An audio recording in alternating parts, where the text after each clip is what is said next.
sometimes people don't realize, but because alcohol, once we drink alcohol, it's so toxic, our body prioritizes digesting the alcohol over food. So when we think about having alcohol with food, we aren't tapping into our normal digestive process. We're suspending that. And that is responsible for creating a lot of the gut dysbiosis and, people with indigestion and acid reflux and heartburn. And so just alone, it's like drinking and eating at the same time. It's just a, recipe for disaster. Welcome to the Radical Health Rebel podcast. I'm your host, Lee Brandon. This work started for me several decades ago when I started to see the impact I could make on people, helping them to identify the root cause of their health problems that no doctor could figure out, including serious back, knee, shoulder and neck injuries, acne and eczema issues, severe gut health problems, even helping couples get pregnant after several IVF treatments had failed. And it really moves me to be able to help people in this way. And that is why I do what I do and why we have this show. In this week's episode entitled Lose the Booze, I spoke with Sober Coach Teri Paterson about how people can reduce alcohol intake or take a break from alcohol to improve their health and so many other areas of their life. According to the UK's National Health Service, alcohol consumption has been linked to high blood pressure, strokes, pancreatitis, liver disease, liver, mouth, head, neck, breast and bowel cancers, depression, dementia, impotence, infertility, memory problems, as well as implications such as family breakups and divorce, domestic abuse, unemployment, homelessness, and also financial problems. So this is a very important and potentially life-saving discussion with Sober Coach Teri Paterson. Teri Paterson, welcome to the Radical Health Rebel podcast. Thanks for coming on the show. Oh, thank you so much. It's my pleasure. Yeah, I'm really looking forward to this conversation.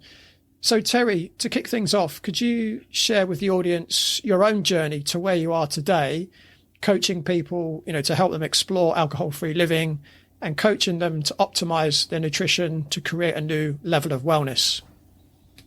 Yeah, so it's super interesting to think about my journey. I've been alcohol-free for about 7.5 years now. And when I decided to explore not drinking, it was really because I didn't hit, like we think about a rock bottom. That wasn't my story. But what was happening for me is that I found that I was using alcohol for all the things. And so when I first started drinking, like many of us in my early 20s, or maybe a little earlier, it was just kind of social. It was just, drinking when I would go out occasionally. And the interesting thing about alcohol, Lee, is that it creates its own tolerance. So pretty soon it took more alcohol to have the same effect. And because alcohol creates this kind of easy button to change the way we are feeling, so whether we're feeling socially uncomfortable, or we're feeling a little stressed, or we're feeling bored or lonely or agitated, alcohol becomes like a really easy button. And so I found myself using alcohol for all the things. It didn't really matter what it was. And so I started drinking, every day, just opening the bottle of wine, having a cocktail here and there. And for a long time, I struggled with realizing I don't feel great. This seems like I should drink less. I'm a little worried about my drinking. It wasn't affecting my job or my health. However, it was taking up so much mental space.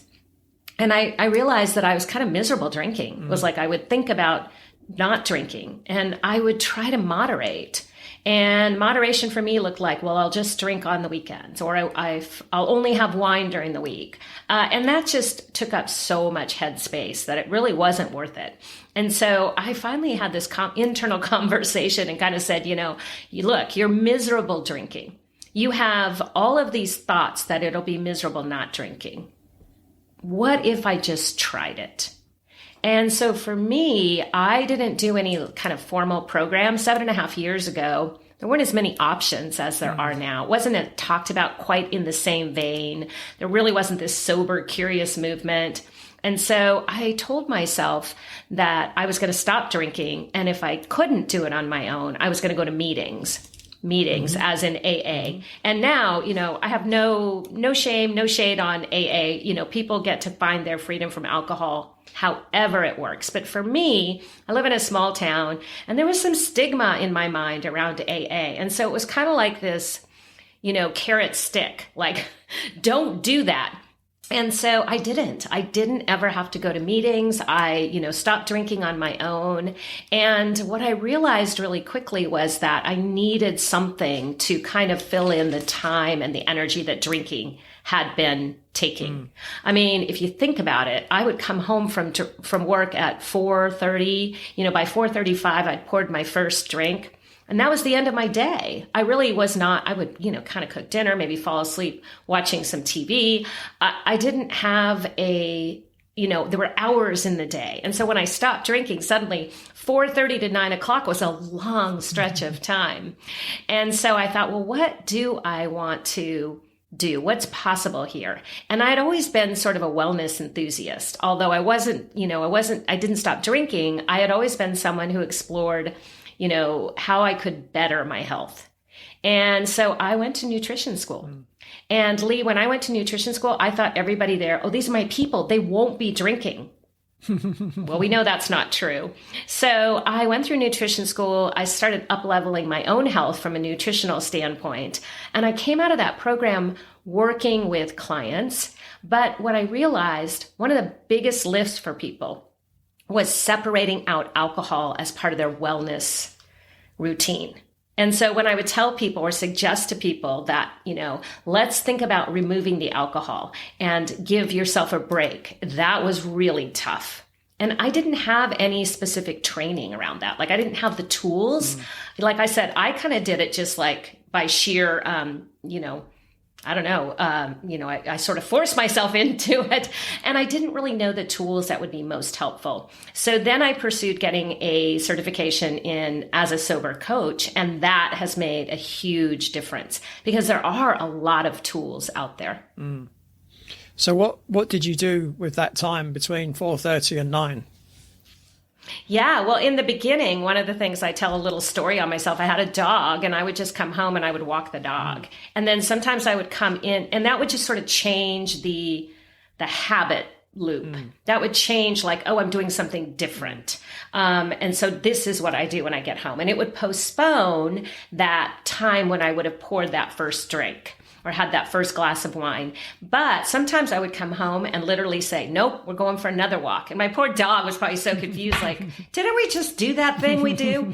And, I also just, I remember, this is funny, I remember like my husband would be watching a show and he no longer drinks now either, but he did continue drinking for a couple of years. So his routine looked very much the same. Mine looked different. So I can remember literally like standing behind the couch while we were watching TV and like doing jumping jacks or running in place because I had so much physical and emotional energy that needed to dissipate. And now I know a lot of it was like the cortisol and adrenaline and the dopamine effect that as my dopamine receptors were coming back online, that was at play as well. So there was physical, emotional, and mental things at work there. Yeah, I know certainly in the UK, a lot of people tend to come home from work and the first thing they'll do is pour themselves a drink or it will be something that they do whilst they're cooking. Oh, I'll have a glass of wine whilst I'm cooking, which, from a health point of view is one of the worst things you can do because, straight away you're going to spike your blood sugar. You're going to have insulin being secreted. So as soon as you start eating the meal, what's it going to do? It's going to start filling up your fat cells, right? But it becomes... Yeah, and the other thing... Oh, no, go ahead. Sorry, I was just going to mention the other thing with alcohol is that sometimes people don't realize, but because alcohol, once we drink alcohol, it's so toxic, our body prioritizes digesting the alcohol over food. So when we think about having alcohol with food, we aren't tapping into our normal digestive process. We're suspending that. And that is responsible for creating a lot of the gut dysbiosis and, people with indigestion and acid reflux and heartburn. And so just alone, it's like drinking and eating at the same time. It's just recipe for disaster. Yeah. Yeah. It's interesting. I mean, I stopped drinking alcohol 19 years ago. Wow. And people always ask me why. So and I've never explained it on the podcast before. So, I got to the point where I was in my early to mid 30s and I just didn't enjoy drinking. Just didn't enjoy it. And I wasn't drinking a lot. At that point, I was probably binge drinking once a month, and that was it. I'd go out with my friends, probably go to a club or whatever, and I'd get drunk. I would get drunk. And then I'd wake up the next day and just feel absolutely awful and just think, why did I do that? It didn't make the night any better. I didn't really drink hardly at all in my 20s. And it was kind of when I hit my 30s, I started, as I say, probably drinking once a month. My own, my age where I drank the most was probably 14 to 17. When I was a kid, we used to have lots of parties. My year at school, every Saturday there'd be a party. Someone's parents would be stupid enough to let a load of teenagers have a party in their house. And once I passed my driving test, that was it. I just pretty much stopped drinking because, most of my friends left school when they were 16. I stayed on until I was 18, but I had a car at 17. And because they were all working and earning money, they would say, Lee, why don't you drive and we'll buy you one beer and the rest will be soft drinks the rest of the night. I was happy with that. So throughout my 20s, I hardly drunk at all. Drunk a little bit in my 30s, and it just got to the point where I just thought, I don't enjoy it. I don't like the taste. I've never liked the taste. I've drunk it just to be social and to fit in with everybody else. When I did get really drunk, it was awful, and I couldn't even remember the night before. That happened about 3 times. And I just thought, as a health professional, I'm not really sending out the right message, So on New Year's Eve, 2003, I just said, that's it. This is going to be my last night. And I went out with my best friend and I think I told him, I said, this is going to be the last time. And he was kind of like, yeah, okay, whatever. And again, got really drunk. I was really hungover the next day, but I knew that was it. And that was it for me. And I've never regretted it for a second. Yeah, I think a couple of things you bring up there that are so fascinating. First of all, no one ever regrets not drinking. Like we don't wake up the next morning and say, oh, I wish I had drank more. And there's a clue right there for, what it's doing to our mental health and how we're, thinking about alcohol. And then the other really fascinating point there, Lee, is it's not the amount that we drink. So, we can get into this comparison game where, oh, well, I don't drink that much, or so-and-so drinks more than me, or how can I have a problem if I can get up and go to work every day? And the question that you asked yourself, which is really what we should all maybe run through our mental process here, is alcohol adding to my life or is it subtracting? And it doesn't matter the amount you drink, like binge drinking once a month, having 3 glasses of wine a week. I mean, it's so interesting now we're seeing new health guidelines saying 2 alcoholic drinks a week. This comes from Canada, is the threshold. And in the US, it's still 7 drinks a week for women, 14 for men. That's a huge difference. So it's not the amount. It is, how is it making you feel? And I love that you asked yourself that questions. And yeah, what a beautiful life you've led and how much healthier. Yeah. Yeah. I mean, some people are quite surprised when they find out my age. And I've no doubt, a fair chunk of that is because compared to most people my age, I've probably drunk a lot less alcohol during that period of time. Yeah. And I didn't stop drinking until I was 55. And I wish, if I had stopped drinking at 35, I would have had 20 years of up leveling my health instead of damaging, some things. The beautiful thing is that the body is so restorative and we can come back from decades of drinking. I've seen people do it. I've seen those health markers really change, change in blood pressure, change in antidepressant medication, changes in heart rate variability, certainly changes in weight. It's fascinating how restorative the body really is. Yeah. Yeah.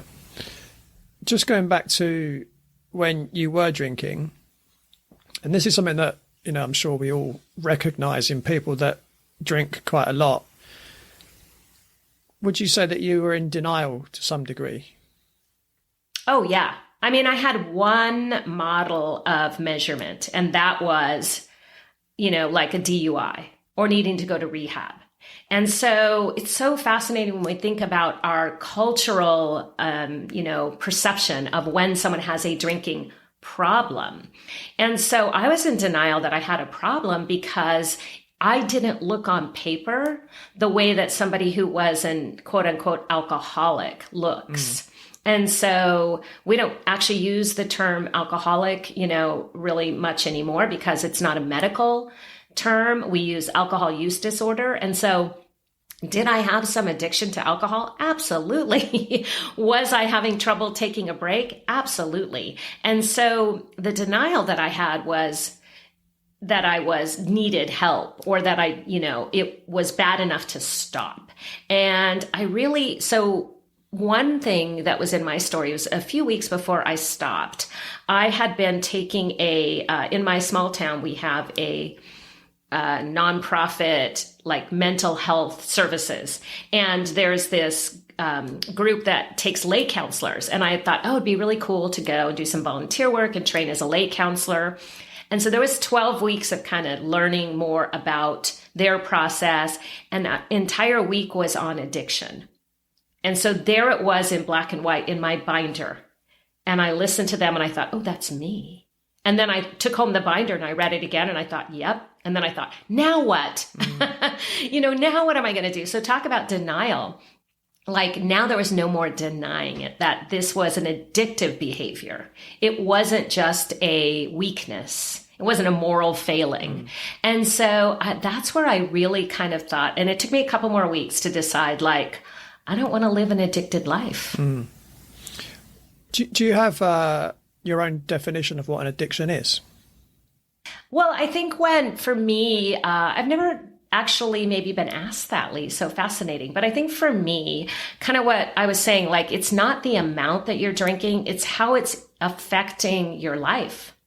And as I mentioned, it was definitely affecting my mental health of worrying about how much I was drinking, thinking about when I could drink again, thinking, did I have a problem with drinking? It was affecting my emotional health because I was using alcohol instead of having like hard conversations, instead of pursuing the life that I wanted to live, instead of, allowing myself to dream bigger. I was just kept very small by just drinking on the couch every night and kind of drifting instead of living. And then it was definitely affecting my physical health because I wasn't able to get my health to the state that I wanted. Even though I was doing a lot of healthy things around diet and nutrition, I wasn't all the way there because alcohol was kind of this big impediment to me living that life. So for me, I think addiction is something that where you're dependent, certainly. And then also just how is it affecting the quality of your life?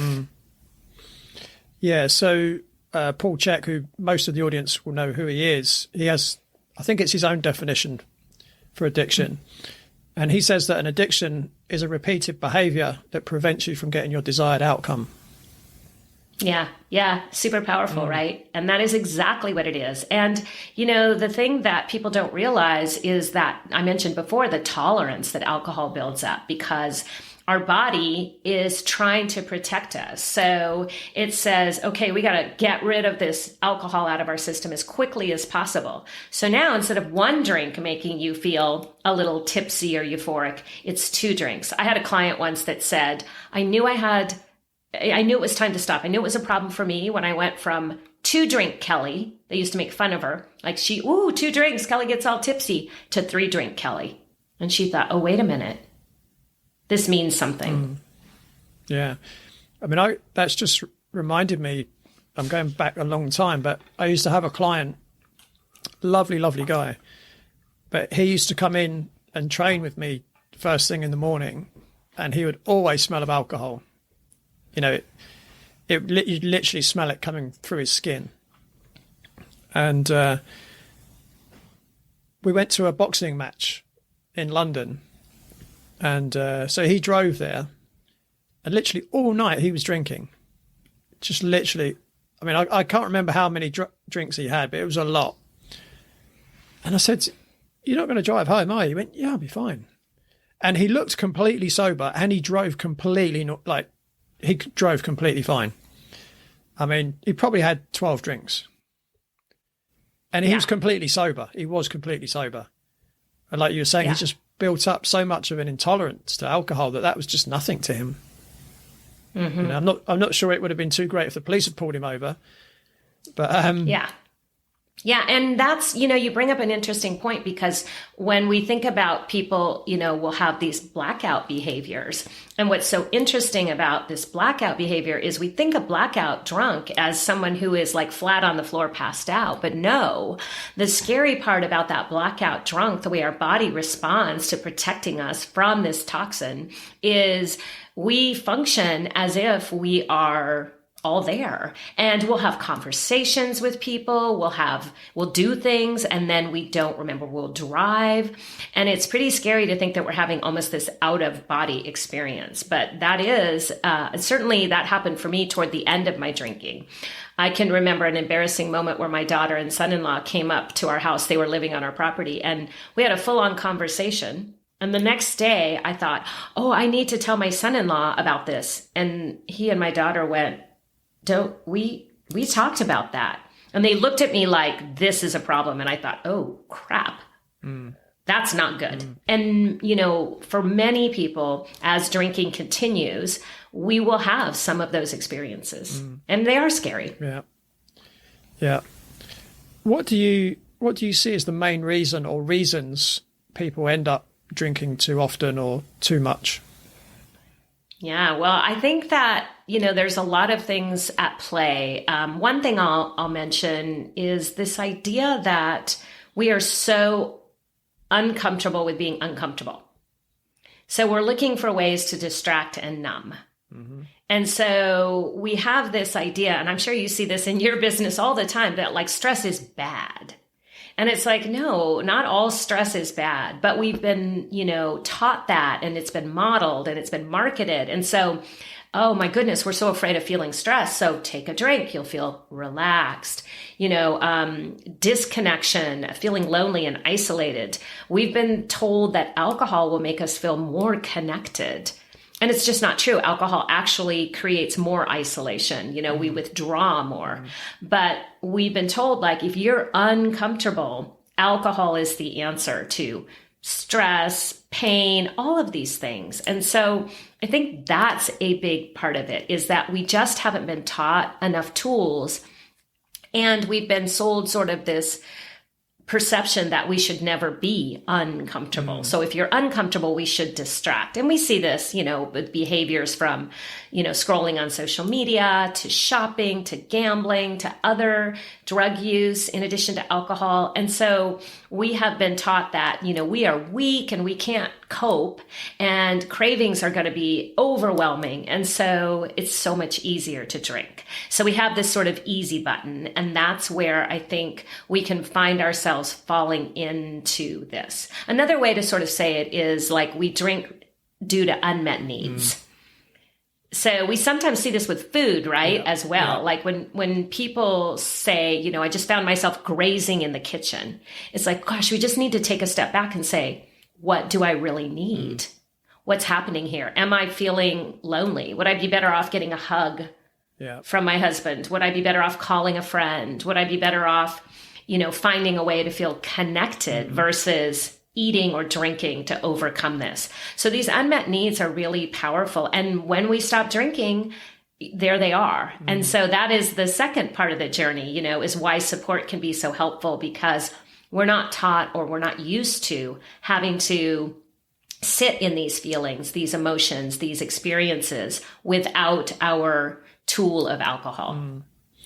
Yeah, it's interesting. One of the things that I see in my own kind of social circles, I know a lot of DJs, and I'm not going to say most of them because that wouldn't be true, but some of them cannot get up on stage until they've had a fair few drinks inside them. Yeah. So again, as you just said, there's an unmet need. Well, what's the unmet need there? Well, they're not confident. They're not confident without a drink inside them. And it's the drink that gives them this false confidence, you know? Mm-hmm. I guess the other thing that I tend to see in my own work is when someone's had some kind of emotional trauma and they might use alcohol as the drug of choice to numb the pain. And quite often they don't even know that that's why they're doing it. You know, the trauma might even be subconscious. You know, it might have been something that happened when they were very young. They don't even remember it. But in the subconscious, that, well, something's not right here. I need to medicate this. And the fact that alcohol is legal, even though it's probably the most dangerous drug there is, a lot of people find that that's the accepted drug of choice. You know, it's socially acceptable to use alcohol because it's a legal drug, right? Mm-hmm.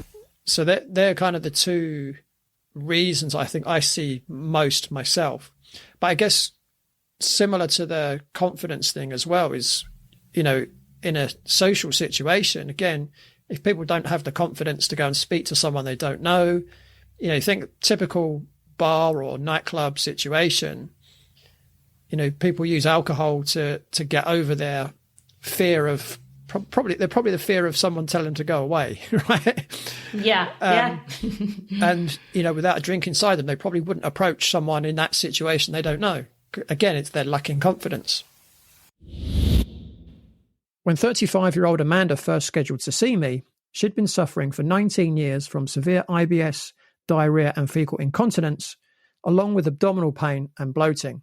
Her condition had not only made life uncomfortable for Amanda, but very inconvenient as she had to walk 2 hours to work every day along a route that had public toilets, and she'd never been on holiday as an adult because of her condition. The only advice that several doctors and specialists had given Amanda was to take Imodium, and when she first saw me, she was taking 5 Imodium a day and wasn't getting any better. To help Amanda, I ran tests to find out what foods were right for her metabolic type, to see which foods she was sensitive to, and to assess her gut microbiome. Tests showed that Amanda had several food sensitivities and a parasite infection. Over the coming weeks, I coached Amanda to eat right of her type and to replace the foods she was sensitive to and a protocol to deal with her parasite infection. And after 3 months, Amanda was IBS-free, and she also reported her skin was much improved and she had lost weight. And she booked a holiday for her and her husband to New York, as they'd never been on a proper honeymoon because of her IBS. And if you're suffering like Amanda was, and you want to get to the root cause of your problem, you can arrange a consultation with me at www.bodycheck.co.uk. And if we're a good fit, I could help you achieve the same kind of results as Amanda. Now, back to the podcast. Mm-hmm. Yeah, and it's interesting because there's a coach called Dan Sullivan who has a framework called the 4 C's. And it's super interesting because confidence comes last in the 4 C's. So this is really the other way that I'll say it to explain this more is that I like to think of the drinking is that the behavior of drinking comes last. Like when I work with clients, that's the last thing we work on. We work on the thoughts, we work on the emotions that are driving the behavior and the habits, of course, the habit loop versus the actual stop drinking. Because if you stop drinking, you can white knuckle that. You can, use willpower for a period of time. But until you change the emotions and thoughts behind the behavior, you will most likely just go back to drinking, or you might be miserable not drinking like I thought I would be. And so that is, it's really important to think about that. And so when we think in terms of confidence, like people think, well, I should be able to go into these social situations not drinking with confidence. But that actually is the last thing that happens. We start with commitment. So we say, I choose to go into this, social scene and this is my intention is to go and to experience it. And then the second C is courage. It's going to take a little bit of courage to walk into that room without your old crutch of alcohol. And then the third is capability. So it takes practice and practice and practice. And then we get to confidence. And that's the way life always works. But with alcohol, we think we can bypass all of that and get straight to confidence. Yeah, I guess it's a bit like, what we see nowadays. It's that instant gratification. It's, I'm not willing to do the work. I just want it now. And alcohol kind of does that with those 3 C's, right? Oh, I don't have to go, the 4 C's. I don't have to go through those 4 C's. I can just have a few drinks. It means I don't have to do the work.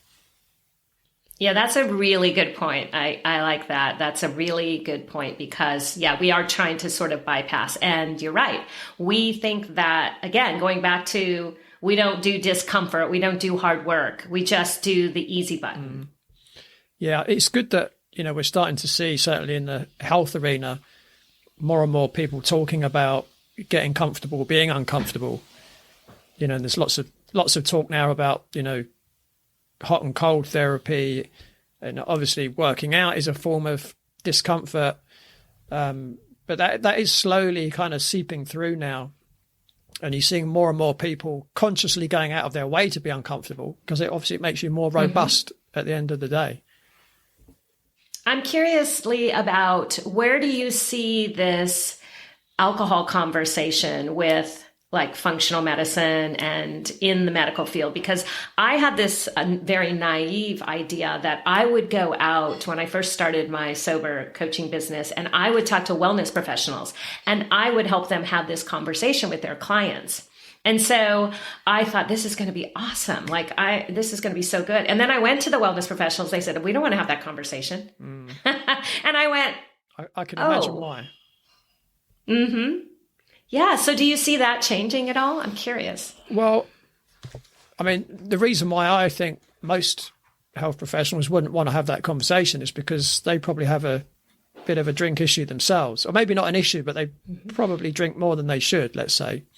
But I would say most of the professionals in my circles are probably people that either don't drink at all or drink very little anyway. So I think if you're a practitioner that doesn't drink, it's much easier to have that conversation. But I'm not someone that goes out of my way and says, oh, you must not drink. I just give them the information and let them make their own decision. I mean, there are situations where I might say, look, if you want to achieve a result, you have to go for a while where you don't drink. I work with a lot of people with acne. If you've got acne, you want to get rid of it, you've got to go alcohol free for at least a while. If you're on an antifungal diet, you can't have alcohol, right? So there are, or you've got cancer, you can't have alcohol. So there are situations where, I would say, look, if you want the result that you're coming to me for, this is what you're going to have to do. But for most people, I wouldn't say that. I wouldn't say you have to stop drinking alcohol, but I would certainly get them to, to log what they eat and what they drink, and then to get them to monitor how they feel after they've eaten, after they've drunk. So, how does it affect their appetite? How does it affect their energy levels? How does it affect their emotions? And what tends to happen is most clients just naturally start to drink less. It's written in black and white in front of them. They notice every time they have a drink, they don't feel so good. There's someone I'm working with at the moment who's very recently just decided to stop drinking, certainly for a while, which is quite interesting because he's Irish, just to hit every stereotype of an Irishman there. Yeah. Yeah, and I never suggested to him to not drink. It was his decision. I'd never put it out there to him, but he just came to that conclusion himself. He's like, well, I feel much better not having a drink. Yeah, and I don't tell people not to drink either. When people come to me, one of the questions I always ask them is, what does success look like for you with this area around drinking? And many, many people in the beginning will say, well, I just want to be able to drink occasionally. And it's like, okay, well, in order to learn how to drink occasionally, you have to take a break. You can't go from drinking a lot to drinking a little. You need a period of time to explore. How do I feel different? How do I learn to drink occasionally? I've still got to go through all of the, how do I handle my emotions without alcohol? How do I handle stress without alcohol? How do I handle daily life without alcohol? You're never going to do that with drinking once a week versus drinking every night. It just doesn't work. And so, yeah, it's fascinating. And I just like to think of, true wellness, I think of as alcohol-free living, because we see that alcohol affects every system in your body: heart health, immune system, gut health, neurotransmitters, your brain, blood sugar regulation, which can affect all of those things that we see. And so we forget that alcohol is having this huge impact. And as you said, if we can have someone take even just a short break, 14, 30 days, first of all, it's really a good litmus test to see how difficult it is to stop. And it's also super interesting to see that people will do these challenges and then they'll go back to drinking on day 31 saying, well, that means I don't have a problem. And so the question is, what are your thoughts during this period of time when you're not drinking? What are your thoughts about drinking again? And that is such an interesting place to just explore. And so, and it doesn't work to tell people not to drink. They do what they want. Yeah. They do what they want. Yeah, I've heard people say, oh, I do dry January every year, so therefore I don't have a drink problem. Mm-hmm. So, oh, okay. What about the other 11 months of the year that you drink every single day? Yeah. I guess that's, again, that's the denial, right? Yeah. It's really easy to talk ourselves into. And what's so interesting about denial is that we often think, we've been taught to think of alcohol as something that we deserve. And so when we move away from alcohol and drink less or take a break, we think we're denying ourselves. And so we really have to pay attention to, I talk about it, FOMO versus JOMO, right? So the fear of missing out versus the joy of missing out. Like, I find it joyful to miss out on hangovers, on blackouts, on missing the second half of the movie, on indigestion, on spending money on alcohol. That's joyful for me that I get to miss out on all of that. And so it really is just paying attention to what we're telling ourselves and asking, is that really true? Am I missing out? Maybe not. And of course, you've got the other one that men miss out on as well is, keeping their wives happy at night, right? When they've had too much to drink. Oh, yeah. Right? Yeah. We see a huge connection between sexual function and alcohol use.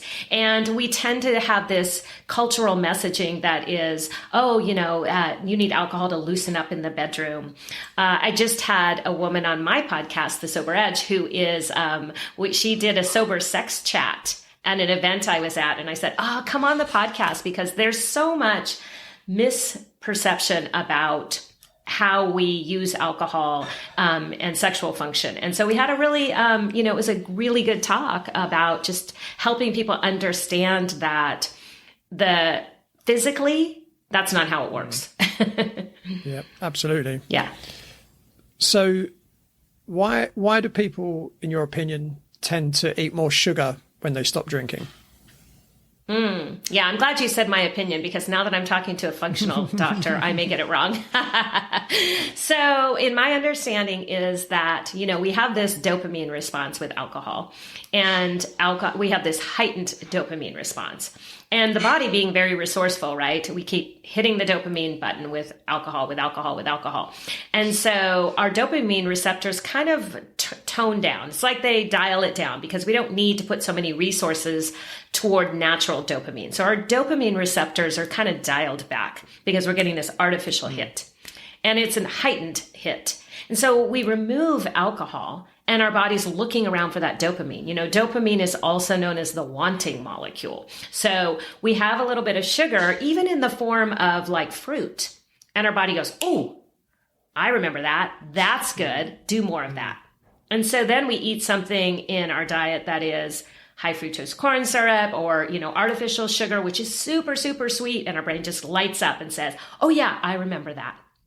So while we are resetting our dopamine receptors, while our body is coming back into its natural balance, we're going to have this sort of tug of war with sugar because our body is looking to replace dopamine. And so one of the things that I talk to people about is just acknowledge that this is part of the physical piece. And there also is thoughts around it, like I should be eating sugar, I shouldn't be eating sugar, that we want to unpack as well. And we want to use some of the same tools around, sugar that we used with alcohol. Like, what am I really looking for? And why do I want that dopamine hit right now? Like, what could I do that is maybe a healthier version? Exercise, shake it out, dance around, go outside, put your feet on the ground. We have so many other options. And then I'll tell people, when your body is craving sugar like that and you're just like, all like, I need it, go eat a pickle. Your brain's going to say, what just happened? I didn't really need sugar. I just needed to change the way I was feeling in the moment. Interesting. I mean, there is the other thing as well, is obviously the gut can obviously ferment sugar. Well, what's fermented sugar? It's alcohol, right? Yeah. So that may be another reason why. Yeah. And we think, one of the other little hacks is if you are taking a break from alcohol, we do want to pay attention to blood sugar regulation.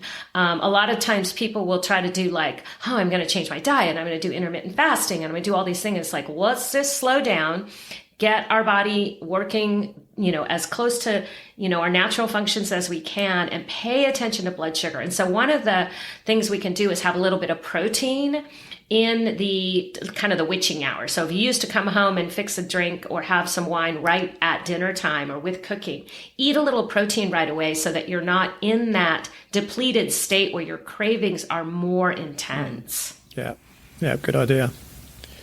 So would you say there are any alcohol health myths? And if so, what are they? Oh my goodness. Like, where do I start? Well, red wine is heart healthy.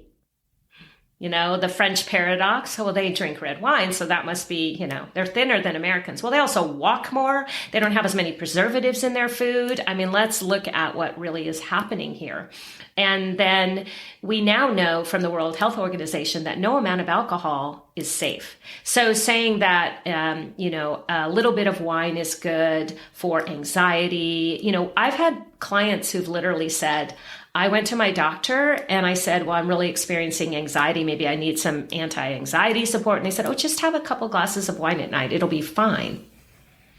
And so the fact that we know that alcohol actually creates stress.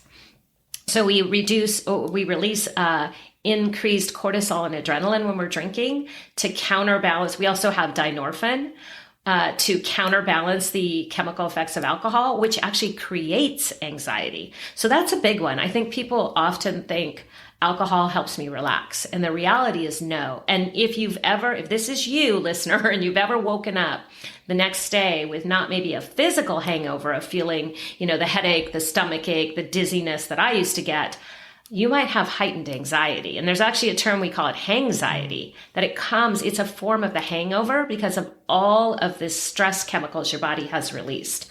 So alcohol does not create relaxation. It actually makes us more anxious, and there's more stress chemicals in our body.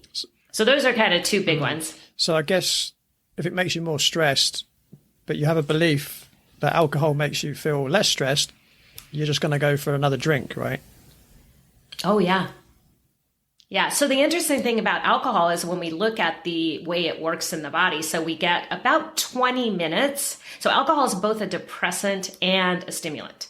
So we get about 20 minutes of that initial stimulation. And this is where people feel kind of euphoric and maybe a little loose, and they start to feel that buzz that people will tell me, well, I don't want to stop drinking because I like the buzz.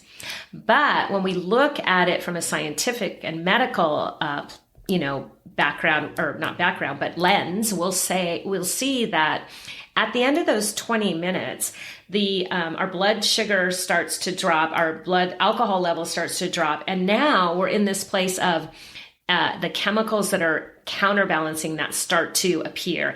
And what we see is that's when people will usually have that second drink because they're like, oh, I don't feel as good. But they never get to that high. So we're always sort of chasing that high, So the second drink brings us here. The third drink brings us here. And what we see is that the counterbalance chemicals like dynorphin, cortisol, and adrenaline last for hours compared to that 20-minute high. So we're really trading like 20 minutes of sort of that euphoria or buzz for about 3 hours of those depressant chemicals. So, when we look at the sheer science of it, and then we measure, as you said, you have your clients do, how do I feel? We're going to see the connection. It's pretty incredible. It's there. Yeah. And if someone's drinking in the evening and they're raising cortisol, it's going to affect their sleep. Oh, yeah. Right? Yeah. And then one of the things, another health myth, sorry to interrupt, Lee, is the idea that alcohol helps me sleep. And, what we have to remember is that alcohol was actually used as an anesthetic into the 1970s until they decided it was too dangerous. So they stopped doing that. But alcohol as an anesthetic is not going to create natural sleep. People think they're falling asleep with alcohol, but they're not actually in that deep and REM sleep that we need for brain health, for short-term memories, for burning fat, all of that. Instead, we're in this unconscious state. So, and then, of course, we're not only going to have disrupted sleep, but we'll often have that 3 o'clock wake up filled with that anxiety, flooded with, what did I do last night? Oh, I didn't want to drink again. Oh my gosh, what did I say? Who did I text? Yeah. And again, in my experience, probably the number one thing that wakes people at night is low blood sugar. Right. So again, if you're drinking alcohol, unless you're eating a very, fatty, very high protein food with it, you're probably going to have blood sugar issues during the night, which is probably going to wake you up. And like most people, you think, oh, I woke up because I need to pee. When in fact, if your blood sugar was level, you would have slept through right the way through the night. But when you wake up, it just so happens you've got a full bladder. And so you think, oh, I need to use the toilet. And you think that's the reason you woke up. But actually, it was the low blood sugar that woke you up. Right? Yeah. And alcohol is definitely going to affect that overnight. In addition to just not having that restful sleep, we need to particularly detoxify our brain. I mean, I think that is one of the irrefutable things that we can tell people, that it's like, do you want to have a healthy brain? Then you need to have, that restorative sleep to have that glymphatic, that drainage system kick in. Yeah. The other thing, just going back to the original question, all these benefits from red wine, let's say, well, you get the same benefits from red grapes. Yeah. You don't have to drink red wine to get the same benefit, right? Just eat red grapes. Yeah, you'll get all the benefits with none of the downside, right? And yet you don't see people saying, oh gosh, I'm going to have my glass of red grape juice with dinner. I've got to keep my heart healthy. No. And so we have such, big alcohol is a powerful marketing arm. And so there's a lot of accepted benefits of alcohol that just aren't true, that are just part of marketing. Yeah. And of course, in the UK, alcohol is illegal and it has, no health benefits, but it causes major problems here in the UK. As a country, we've definitely got an alcohol problem. But yet the most medicinal plant on the planet, cannabis, is illegal, right? And I mean, it still is in some states in the US. And it just kind of shows you, where the power is really. Yeah. The marketing of alcohol is fascinating, and we've seen in recent years, a huge mommy wine culture push to get more women drinking, and now they've achieved that. More women are drinking, but we've also fortunately seen kind of the antithesis of that, which is the non-alcoholic beverages really starting to shine, and a lot of more marketing and offerings out in the world, which is exciting to see as well. Yeah, it does sound good. What would you say is the best way for people to manage alcohol cravings? Are you a personal trainer, exercise professional, or medical professional who wants to upskill and take your knowledge to the next level? And would you like to take a class and be taught personally by me? I'm, of course, talking about Czech Integrative Movement Science Level 1 in Lancashire, England, on the 25th to the 29th of October 2023. I'll be teaching a clinically tested system that makes sense of the entire health and fitness journey from anatomy to assessment to program design and coaching. You will learn 40 assessments, 60 conditioning exercises, and 27 program design principles. And the Check framework brings them all together into an incredibly adaptable and effective system. From assessments to exercises to program design and coaching, this is a complete system. Students who master that system can create powerful programs that are tailored specifically to their individual clients' needs, abilities, and motivations. If you're serious about your work and want to take it to the next level, you can enroll on Check Integrative Movement Science Level 1 with me in Lancashire in the north of England on the 25th to the 29th of October 2023. And you'll need to enroll by the end of June to complete the 3 fantastic prerequisite online classes: program design, scientific core conditioning, and scientific back training that will prepare you greatly for your IMS1 class. For more details, check out the link in the show notes, but don't delay, places are limited. I hope to see you there. Well, I think we talked about protein. We talked about making sure that you're getting some fat and protein throughout the day. Don't try to do an intense diet at the same time. Pay attention to blood sugar. It's going to take a while probably to level out. And so cravings are going to be better in that regard. And then we have to pay attention to the tools that we do have. So we know that completing the stress cycle and allowing our body to kind of release through some sort of somatic practice that excess cortisol and adrenaline that just builds up throughout the day. You know, if we look at an animal in nature, if they have a frightening moment and they flee and freeze, they will literally shake it out. Their body will do something physical to dispel that excess cortisol and adrenaline. And so I like to have clients build in a couple of things to do. It can be a simple butterfly tapping. They can do some deep breathing. They can lay on the floor and tense up all the muscles in their body and then release them. Things you can do really quickly. And I like to have people do that before they transition their day. So let's think about shaking it off at the end of the day. When we used to have chosen a drink, now we can choose one of these practices knowing that we're going to actually reduce some of those chemicals that are creating the anxiety and that craving in the sense of, oh, my body is feeling uncomfortable. So those are a couple of things. And then, you know, those healthy distractions of calling a friend, taking a walk, certainly exercise is a big part of that. So there's a lot of things to pay attention to. Meditation, tapping, different tools that we have that are in that healthier place and building those in and finding there's so many you get to choose, you know, oh, I don't like tapping. Oh, I don't like taking a walk. Well, then do something else. Yeah. There's lots and lots of choices. I wonder if you had anyone use cold plunging or cold showers for that particular purpose. Yeah, I don't know if I've seen it in direct proportion to like a craving, so I'm going to jump in a shower. I have seen people just take a shower to feel like to upset their routine. Like I'm going to take a shower in the evening now when I used to pour a drink. But the cold plunging or the cold shower is super interesting because what we're telling our body is that, oh, I'm building up resilience to stress.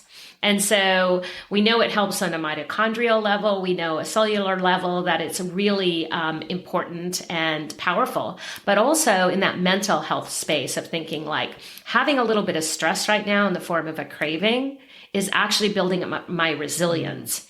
And often, you know, the misperception is that cravings are going to last for hours. And most people find that cravings will pass within somewhere between 3 and 20 minutes. And so just allowing yourself to know like, oh, this isn't going to last forever. My body is doing what my body does to teach me that I can, you know, ride out this craving. It's going to be okay. Yeah. I mean, I've been taking ice cold showers for years now. And as you were saying, oh, it's not going to last long.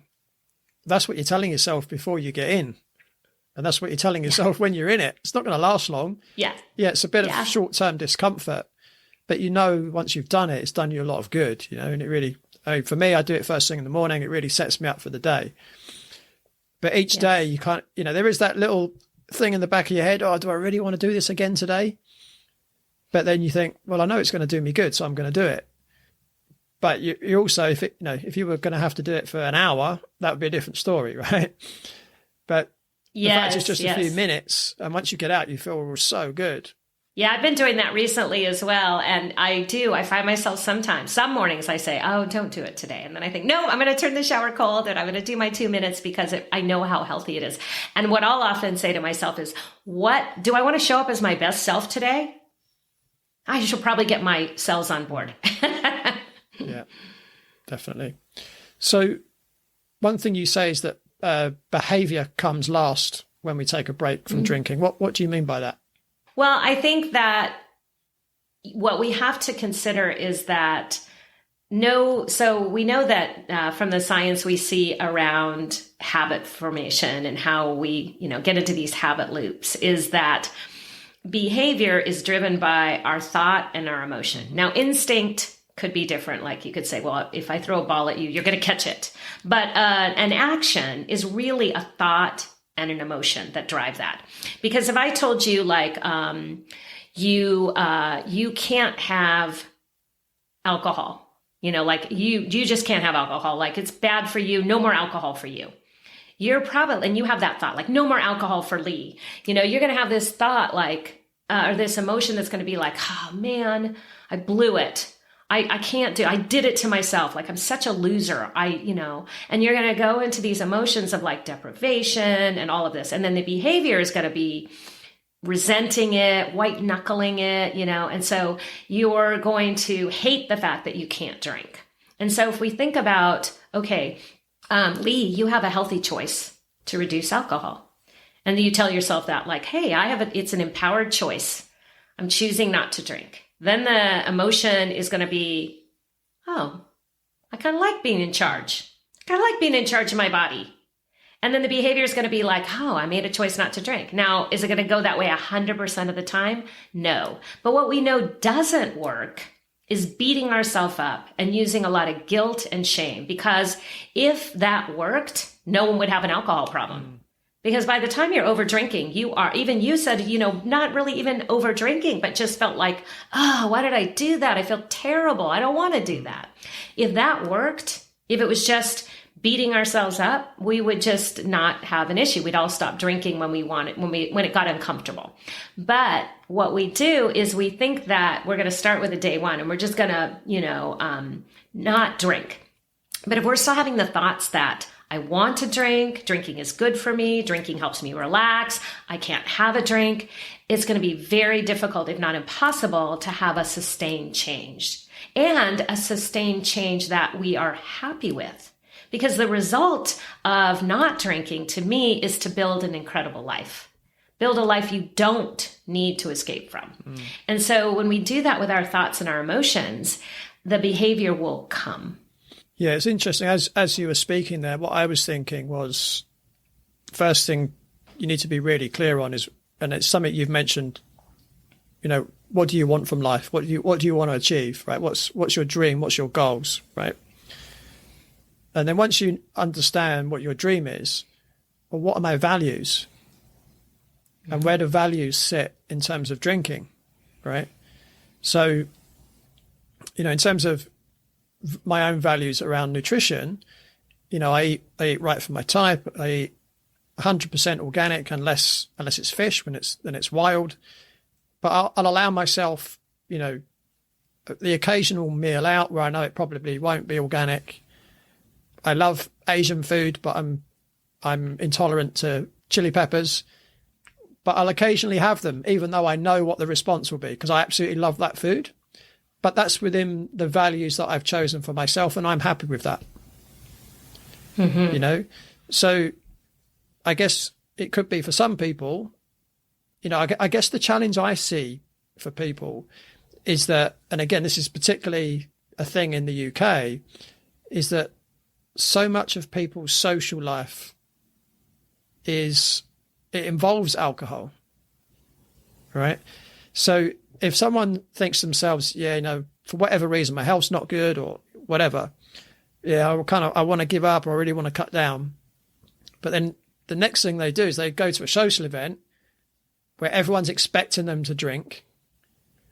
And they find it a real challenge to turn around and go, no, I'm choosing not to drink. Yeah. Yeah. So you're right. That can be one of the barriers for people. And so, one of the ways is to really think about, do I want to tell people I'm not drinking? Because that could be a big, helpful place to move to, and sometimes people will say, I'm doing a cleanse, or I'm doing a detox, or my doctor wants me to take a break to see if I can get my blood pressure down, or I'm taking antibiotics, whatever. It's really fascinating when people at the end of their drinking, we're often hiding how much we are drinking. And then we decide not to drink and we're hiding the fact that we're not drinking.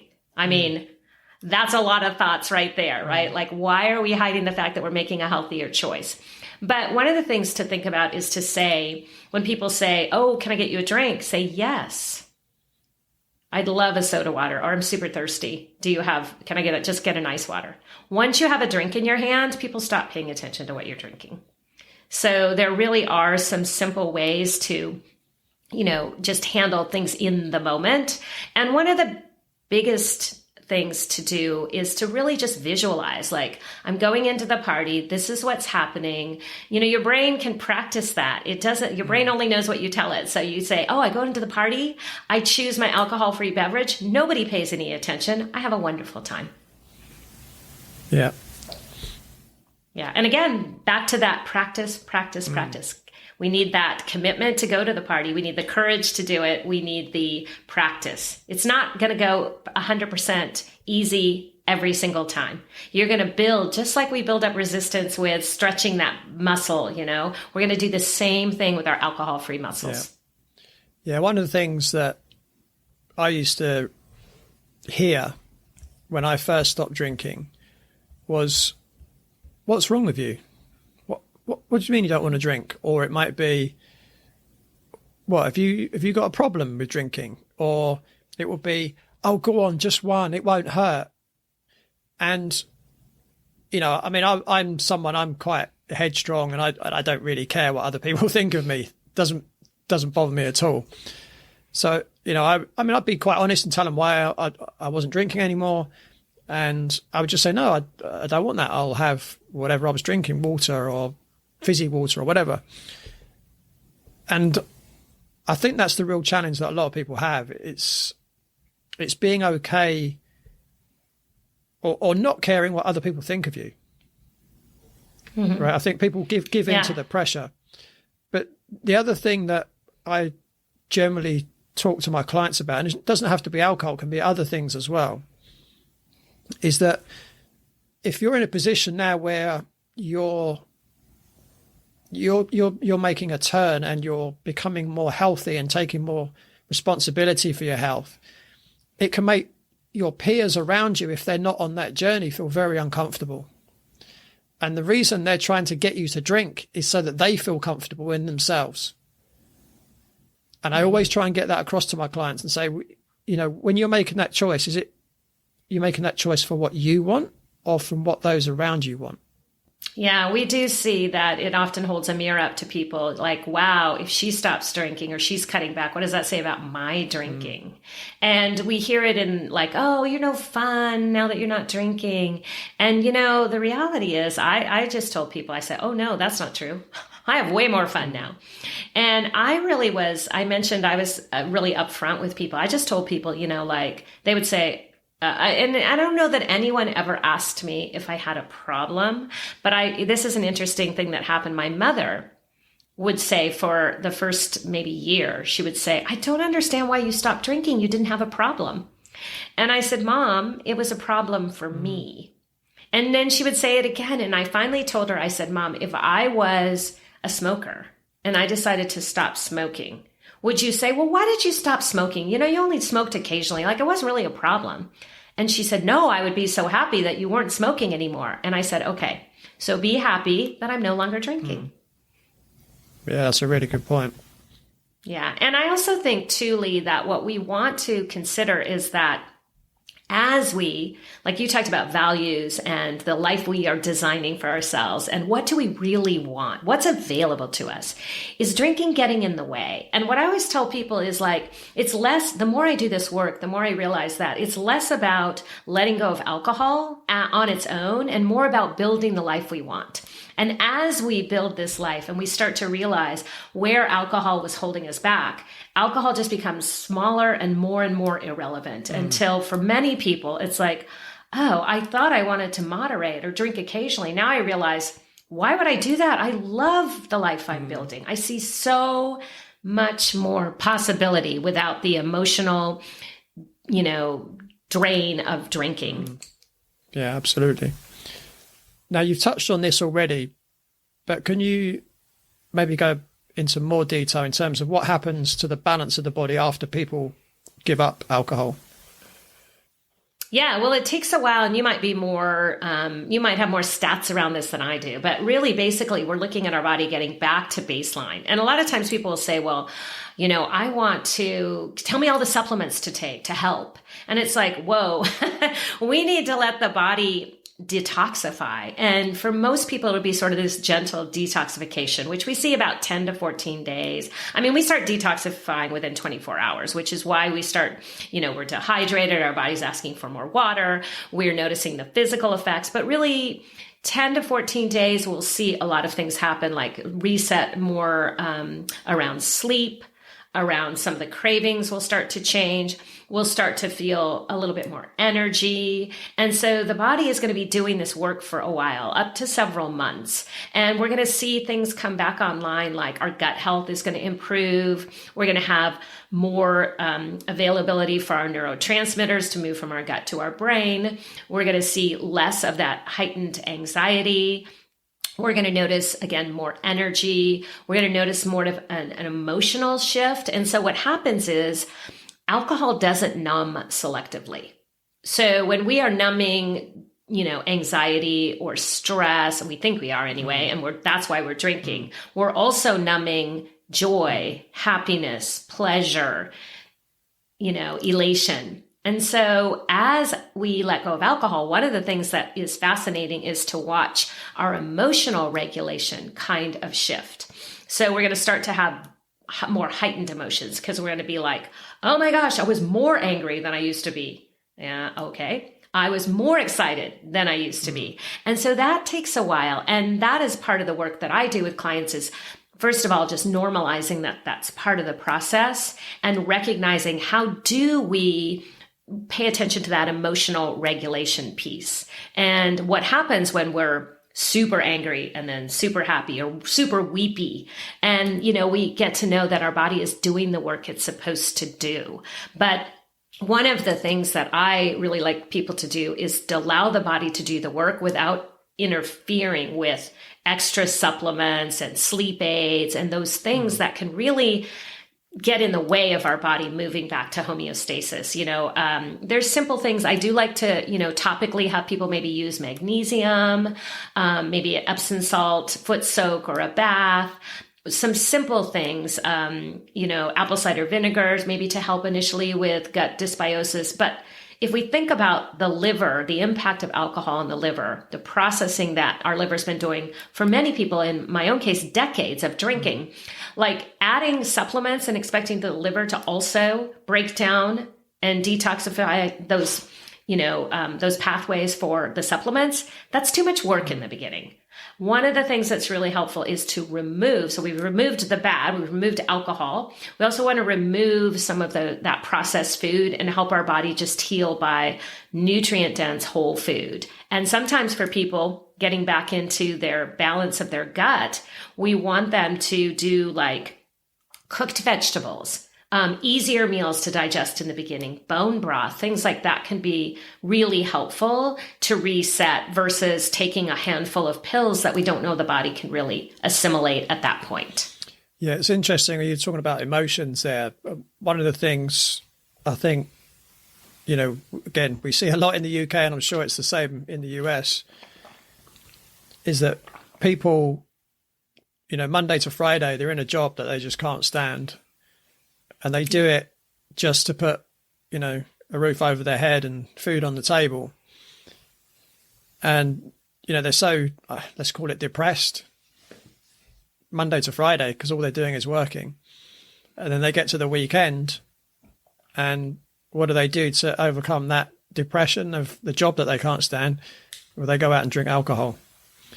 And based on what you were saying, try and create the life that you want. How about change your job? Find a job that you love to do. Right? A lot of people kind of, well, I can't do that.